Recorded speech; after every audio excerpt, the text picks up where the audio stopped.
Welcome to MsMojo, and today we're counting down our picks for the most impressive and creative use of props in movie dance sequences that made their scenes even more iconic. I'm singing and dancing in the rain.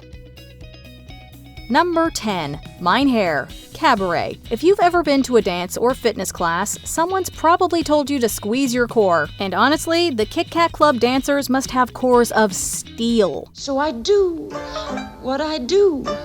When I'm through, then I'm through. And I'm through. Toodaloo.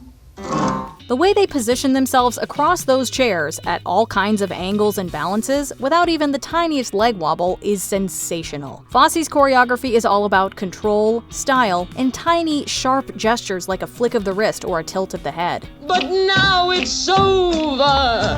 And though I used to care, I need the open air. You're better off without me, mein Herr. Some of the positions look downright uncomfortable, and the strength and control required are next level. They make it look graceful, beautiful, and effortless. But trust us, it's a real endurance test. Better to grab a comfy seat and watch the pros.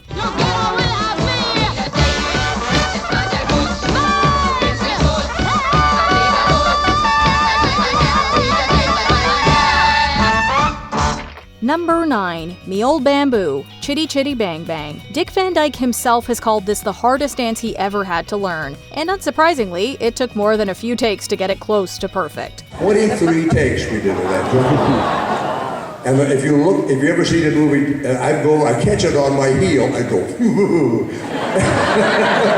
The dance relies on tight synchronicity, so even the teeniest mishap would be glaringly obvious. Making it even trickier, dancers often had to move around each other or handle props together, so timing and placement are absolutely crucial. 1, 2, 3, oh! Me old bamboo, you better never bother with me old bamboo. You can have me hat on your old shoe, but you better never bother with me old bamboo. And think about what Van Dyke had to pull off. He's trying to blend in, but it also has to feel rough around the edges, since he's spontaneously jumped in. Fair to say he'd found his fallback career if being an inventor hadn't panned out.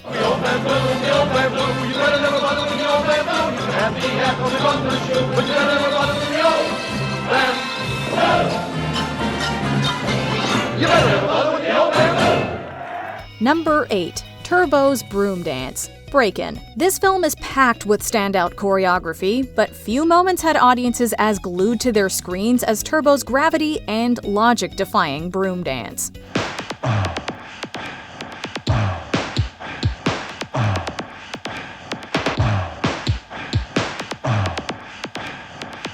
His moves in this sequence helped cement the film as one of the dance flicks of the decade. And for a movie so grounded in reality, this routine took things to some alternate universe where brooms make for great dance partners and can seemingly move on their own.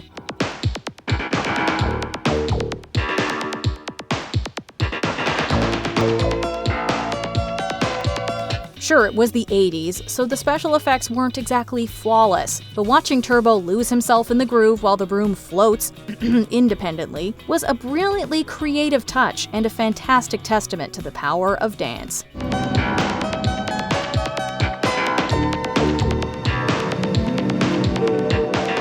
Number 7. Sunday Jumps, Royal Wedding. Fred Astaire had many great dance partners, but this one might just be his most memorable. Sorry, Jane Powell.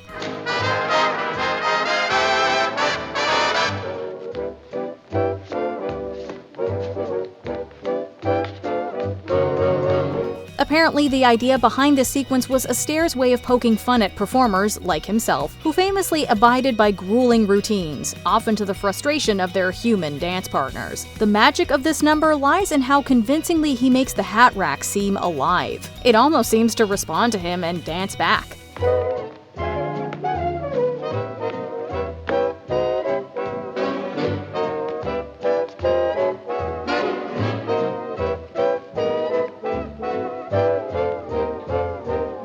Of course, it's not the only inanimate object he dances with. However, what sticks with us most is how he makes the rack feel like way more than just a place to hang your hat.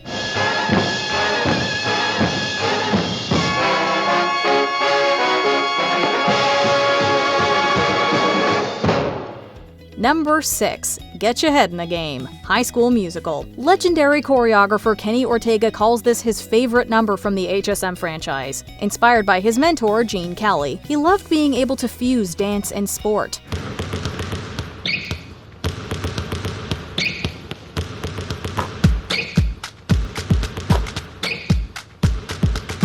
On one side, he had these insanely talented young performers who were totally new to the world of basketball. On the other, he had a bunch of sportsmen who wouldn't know a dance step if it two-stepped right across their toes. I gotta get my head in the game. You gotta get your head in the game. I gotta get my head in the game. You gotta get your head in the game. But Ortega pulls it all together so seamlessly, you can barely tell the athletes from the dancers. The performers are impressively in sync, and the way those bouncing basketballs lock perfectly with the music is pure artistry and technical genius. Talk about a slam dunk. Come on, get my head in the game. You gotta get your head in the game. I gotta get my head in the game.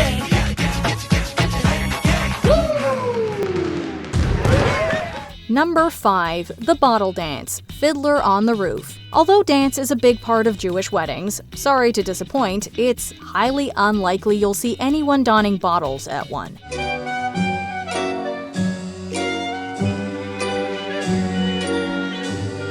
This was a Jerome Robbins original. Well, kind of. For research, he attended some Jewish celebrations and spotted a guy goofing around, pretending to be sloshed with a bottle perched on his head.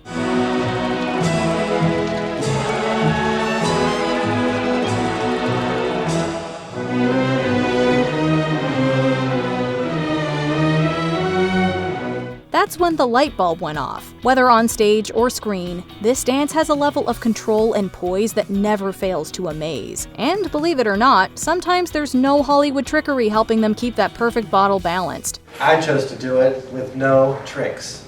We have a regular old hat, it's the real deal. And the boys just have to balance the bottles on their heads. If we tried, we'd probably look like we'd emptied every bottle ourselves, if you get what we mean.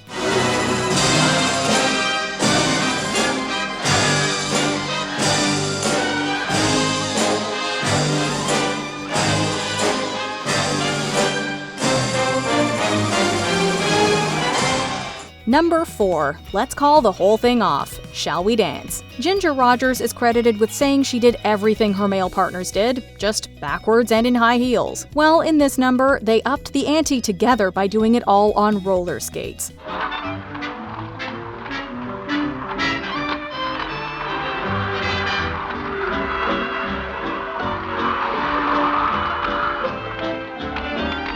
Fred and Ginger are already in a league of their own when it comes to dance, but even they were more accustomed to having their feet on solid ground rather than rolling around. Yet they glide around in perfect harmony as if they were born to skate.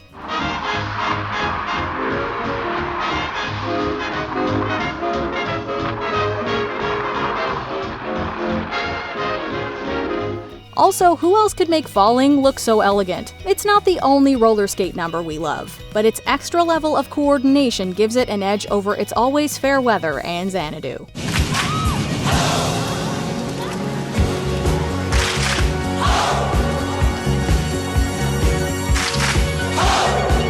Number 3. Singin' in the Rain. Singin' in the Rain. As we saw with Astaire earlier, Gene Kelly is another performer who can bring inanimate objects to life with his creative genius. He's danced with a mop, a broom, on top of newspapers, and, of course, with an umbrella. Dancing in the rain.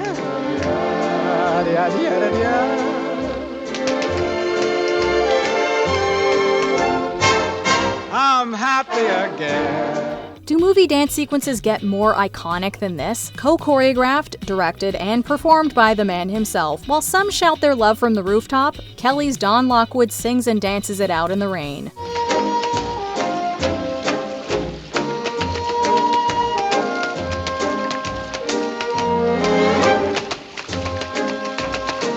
His umbrella becomes more than just shelter. It's a prop, a partner, and part of the performance. And don't pretend you haven't been tempted to splash in puddles, umbrella in hand, after watching him make it look so fun.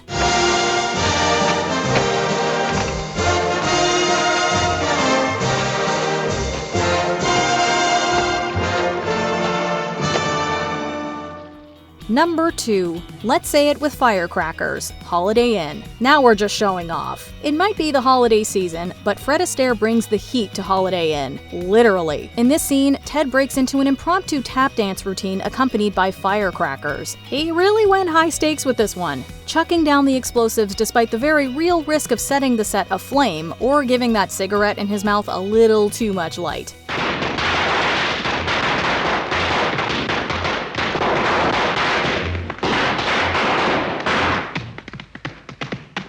Yet the pairing of choreography and firecrackers couldn't be more perfect. Reportedly, Astaire spent 3 days in rehearsal and 2 in front of the camera, shooting 38 takes. The sparks were apparently amplified in post, but it's still jaw-droppingly spectacular to watch.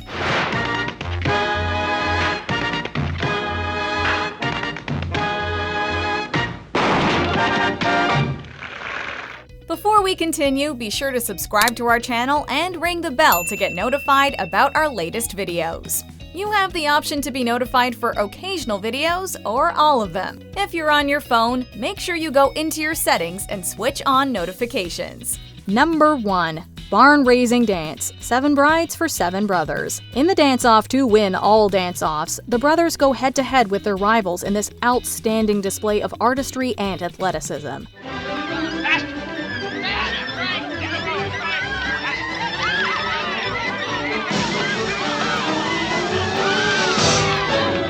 Michael Kidd was well known for his high-energy, character-driven choreography, but here he truly outdoes himself. The dance features gymnastics, log rolling, and plenty of other unbelievable physical feats.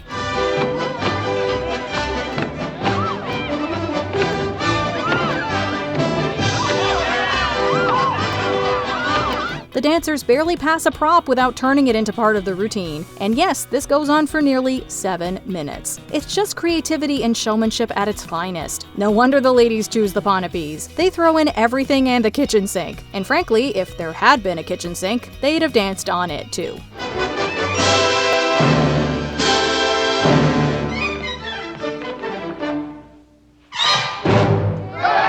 What movie dance scene do you think incorporated props exceptionally well? Let us know in the comments. Farewell, my lieber Herr, it was a fine affair, but now it's over.